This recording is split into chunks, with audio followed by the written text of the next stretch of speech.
Our next story is by Sarah Griff. Sarah makes up poems and stories. She has performed and been published widely, both in Ireland and abroad. She also writes essays, most recently for the Irish Times and the Rumpus. Last year, she represented contemporary Irish performance poetry in New York with Culture Ireland and the Glore Sessions. Her first collection of poems and stories, Follies, was published by Lampwing in 2011. She also makes zines sometimes, and is the sub-editor of Bare Hands International Poetry Journal. She's been living in San Francisco for almost half a year, and blogs at wordfury.tumblr.com. Wordfury, another good URL address. Hey, Benjamin. Yes? Weren't we supposed to have our writers stand up for a brief moment? Keep forgetting. Sarah, can you stand up? Sarah!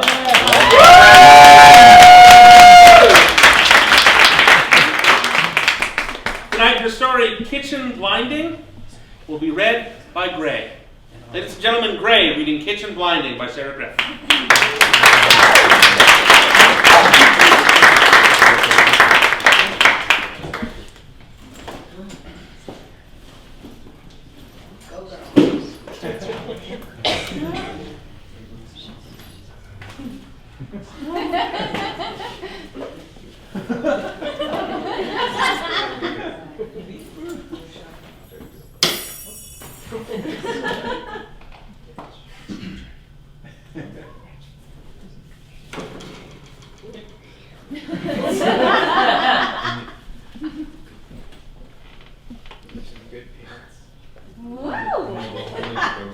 Oh my gosh.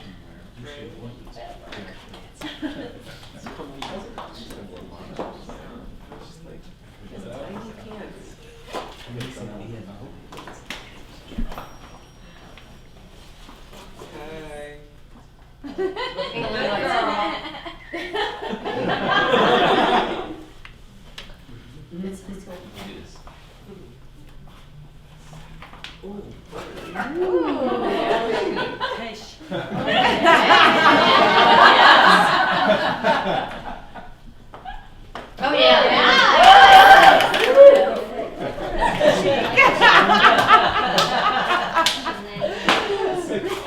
Gold top.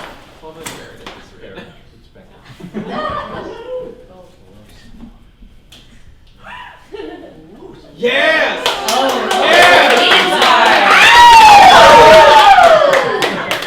Put a ring on it!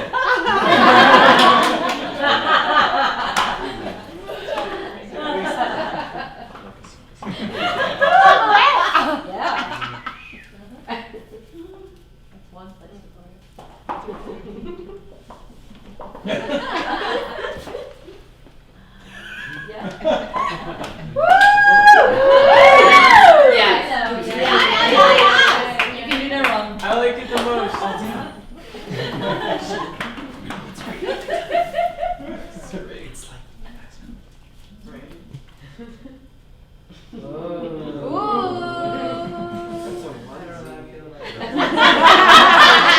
It is a onesie.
Kitchen Blinding by Sarah Griff.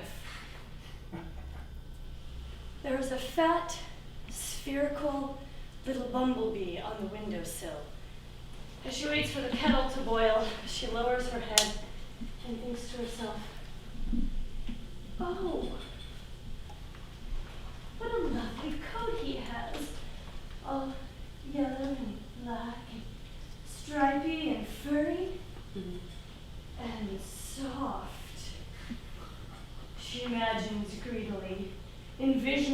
long coat in those very colors that she would wear, made of the rarest and tiniest creature.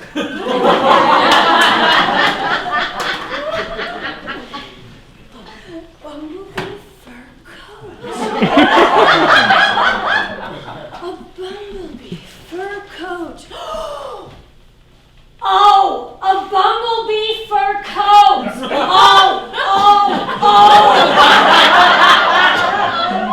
Yes.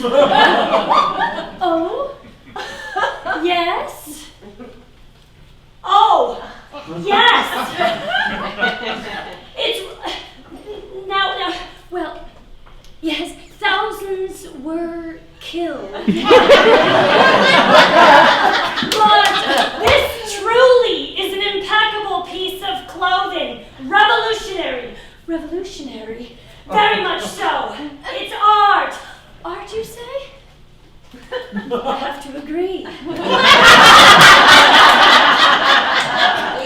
Suddenly he pricks up, his invisible bee ears feeling a pulse of disrespect from this giantess before him. And then, faster than she could comprehend, he was upon her, digging his acidic sting into the socket of her eye. Between the eyelids, she tried to close. The blink was too slow for him, now piercing the white of her right eye, and she screamed as he stole her sight gleefully. She tried to get it out, finger and thumb, but he eluded her. He eluded her, ready to remove himself and try his luck with her other eye. But then it was over. She grabbed him with trembling digits. Despite her panic and pain, she pushed finger and thumb together, and then it was over.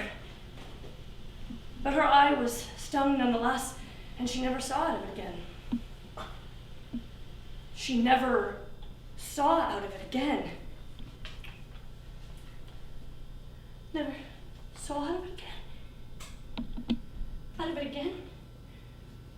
Of it again. It again.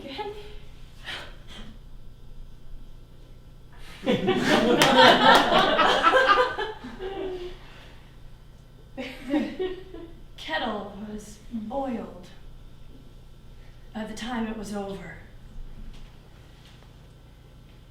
And she couldn't drink any tea. She was sobbing too hard on the floor. The carcass of the wee insect clenched in her fist.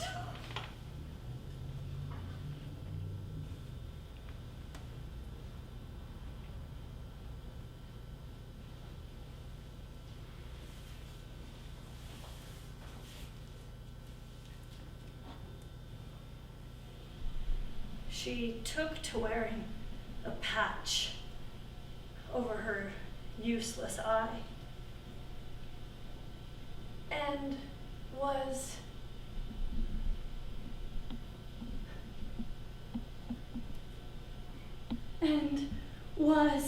complimented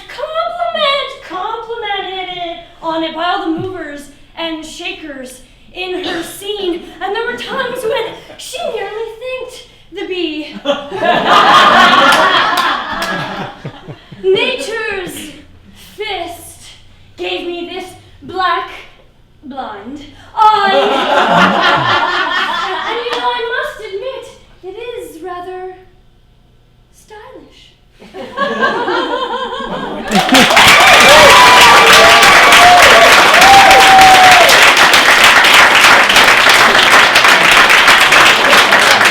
Ladies and gentlemen,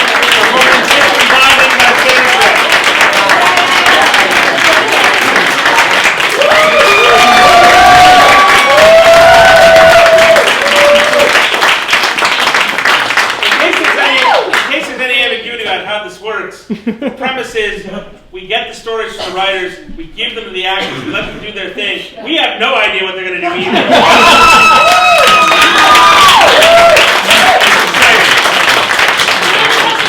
Big extra thank you to Sarah for I called her and I said, do you mind if I do some more performance art? So I want to say thank you for your flexibility.